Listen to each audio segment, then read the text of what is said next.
Sëriñ Touba ni mu toll ci yàlla li mu daj ngir diine l'islam fii ci Sénégal sëñ Touba jërëjëf la mérito sëriñ Touba cant ak ngërëm la mérito sëñ Touba respect la mérito sëñ Touba màggal ko wagar ko la mérito waaye mérito wut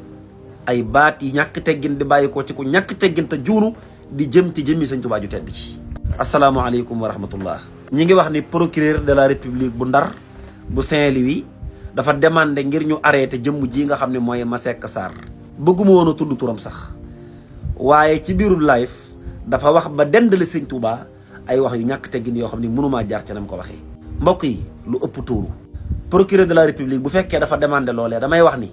ñi ñuy tuddee ñi yor yoon fii ci Sénégal dañoo yeex a def lu mel noonee. wahabiste yii nga xam ni dañoo jàpp ni diine lislaam ñàkk teggin la ak dàgga sante ak waxante lu ñaaw moom lañ ko jàppi fàtte wa quulu linnaasi husnan dama ni bañ leen waree yar bañ leen waree teg ci yoon dafa yàgg ñoom wahabiste yi nii. Masseck Sarr loolu mu wax daa feeñ wax ca kaw rek daa feeñ wax ca kaw foofu laa ciy yem. waaye bu fekkee jàpp gi itam dëgg la jàpp gi day mel ni jàmmam la ndax suñ ko bàyyi woon muy dox gis nga murit yi képp ku ci dox ba teg ko bët ba xam ni kii mooy ki ñàkkoon teggin sëñ Touba loolaay gën a garaaw ci moom loolaay gën a mën a jur ci moom jëya jàpp gi ñu ko jàpp téye ko.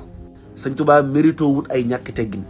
sëñ Touba mérito wut ay wax yu ñaaw di bàyyi koo ci ab jullit waxatuma laak nag nga ni ab jullit nga di ab sénégalais di jël ay baat yu ñàkk teggin di ko jëmale ci sëñ Touba ak li sëñ Touba daj ngir l'islam jag fii ci biir Sénégal